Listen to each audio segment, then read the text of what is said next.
Hey everyone, I want to tell you about the hardest thing I've ever had to do. It wasn't a sudden crisis or a dramatic accident.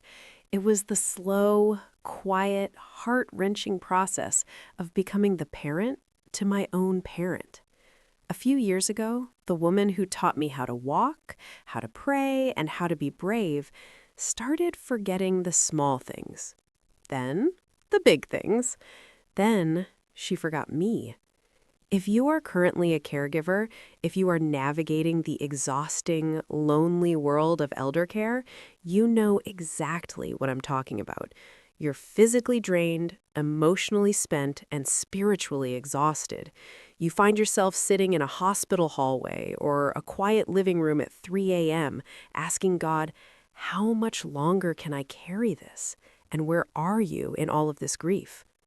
Today, I want to share a verse that didn't just comfort me, it changed the way I looked at the person I was caring for. It's a promise from God that covers us from our first breath to our very last. My mom was the rock of our family. She was the one everyone turned to. But then came the diagnosis of vascular dementia. Suddenly, the roles reversed.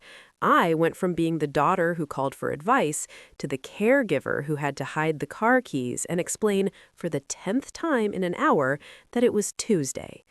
It's a specific kind of grief. It's called anticipatory grief. You're mourning someone who is still sitting right in front of you. I felt like I was losing her in slow motion. I was juggling my own job, my own kids, and her increasing needs. The guilt was suffocating.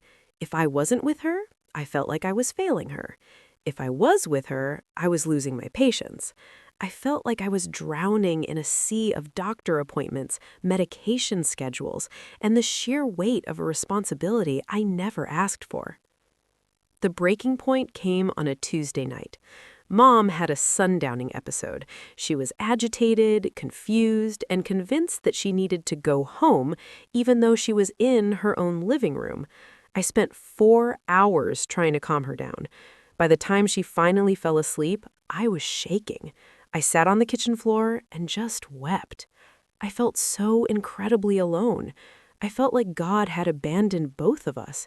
Why would he let a life of such faith and dignity end in such confusion? I felt invisible. I felt like the world had moved on while I was stuck in this loop of caregiving that had no victory at the end. In my mind, I was just waiting for the end. I felt like a failure as a daughter and a failure as a Christian. I couldn't find the joy in the journey that everyone talked about. All I found was exhaustion. I reached for my Bible, not even looking for anything specific, just desperate for a word that wasn't a clinical diagnosis. My eyes fell on Isaiah 46:4. The verse says, "I will be your God throughout your lifetime, until your hair is white with age. I made you, and I will care for you. I will carry you along and save you." I had to read it 3 times. I will be your God throughout your lifetime, until your hair is white with age. I realized that while I felt like I was the only one carrying my mother, I wasn't. God was claiming ownership of her aging process. He wasn't just the God of her youth or her productive years. He was the God of her white hair. He was the God of her confusion. He was the God of her 85-year-old self just as much as he was the God of her 5-year-old self. That verse shifted my perspective. I realized that God wasn't just promising to carry her, he was promising to carry me so that I could care for her. Caregiving stopped being a burden I had to white-knuckle through and started being a holy assignment. I realized that when I was washing her face or holding her hand during a panic attack, I was participating in God's promise to care for her. I started to see the dignity in the decline. Even if she didn't know who I was, God knew exactly who she was. Her identity wasn't in her memory, it was in his. I stopped trying to be her savior and started being her companion. I leaned into the carrying. When I didn't have the strength to get her into the car, I asked God to carry us both. And he did. Not through big miracles, but through the neighbor who brought dinner, the nurse who was exceptionally kind, and the moments of sudden clarity where she would look at me and smile. Mom passed away peacefully last spring. People told me, at least she's at peace now, and that's true. But the peace I remember most didn't come at the end. It came in the middle of the struggle, when I realized we are never too old, too sick, or too far gone for God to carry us. If you are exhausted today, if you are grieving a parent who is still alive, or if you're struggling with the physical demands of elder care, please know this. You are doing a work that is dear to the heart of God.